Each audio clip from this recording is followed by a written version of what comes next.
Hello everyone, today we're going to be talking about skill enhancements and the importance of them as well as how to skill enhance. So as we can see over here, these are my characters. We're going to click on the hero tab down here and click on skill enhance.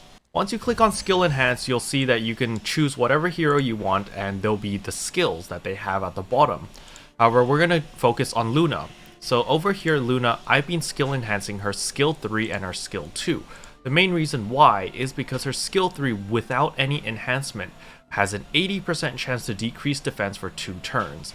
However, if you enhance it to the max level, it'll allow her to have 100% chance to decrease defense for 2 turns.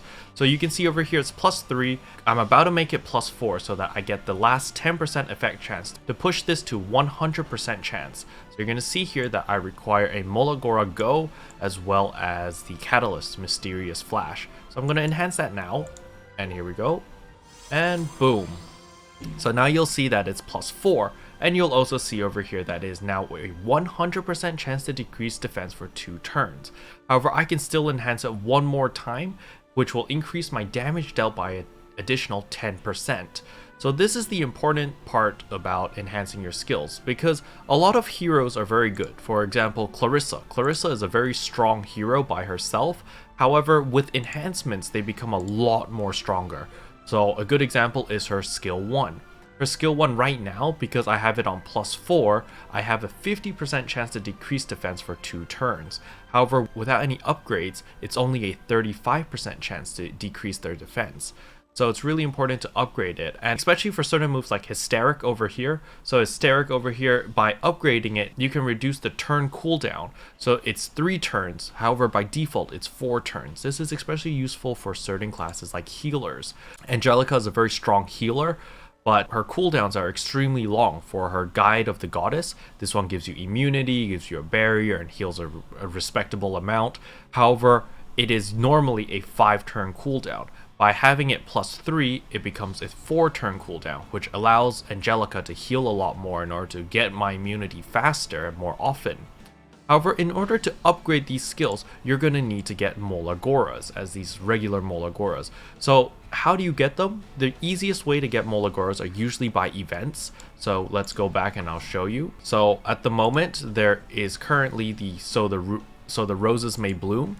If we go over there, I'm going to click on this and I'm going to go to the Exchange tab. If we go to the Exchange tab, you can see I've cleared out a lot of the stuff, but there is a Molagora seed. What you want to do is pick up as many Molagora seeds as you can. As you can see, you can pick up one with the roses, with the Royal Rose. You can also pick up one when you come down here to the Molagora seed again, and you can pick up another one with the Secret Letter. And later on, and I think it's next week, we're going to be able to get one more Molagora seed through the Signet Ring. So this is one way to get Molagoras. So once you get the seeds, how do you actually make the Molagora?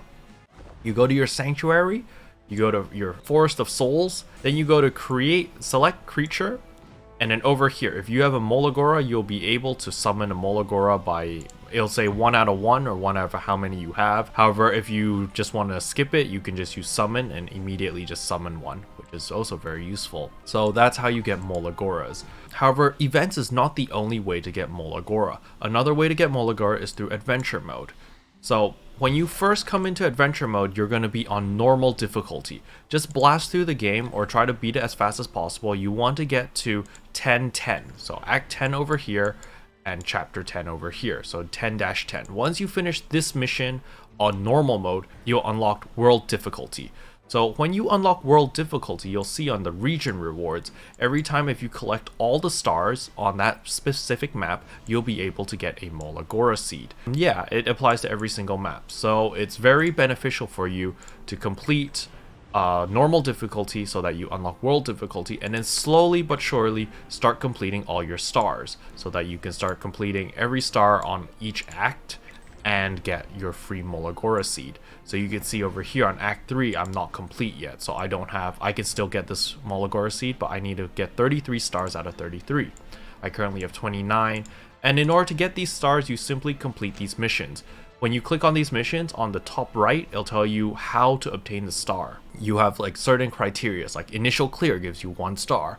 Having 1 ice hero in the team gets you another star. Having a warrior gives you another star. You don't have to meet all 3 criterias in one run.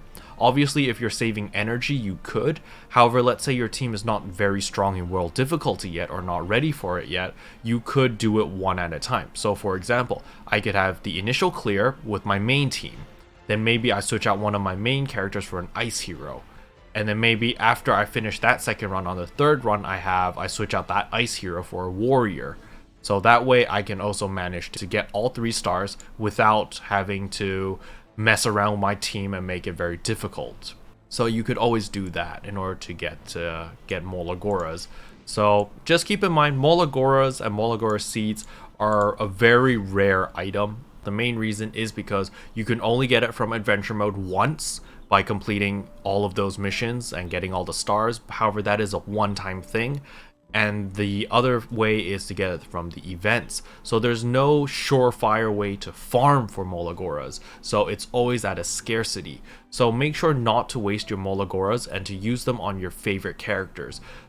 People that I recommend to use Molagoras on are usually your supports, because your supports are very key and very important in the survivability of your team, especially when you hit mid game and start moving towards end game.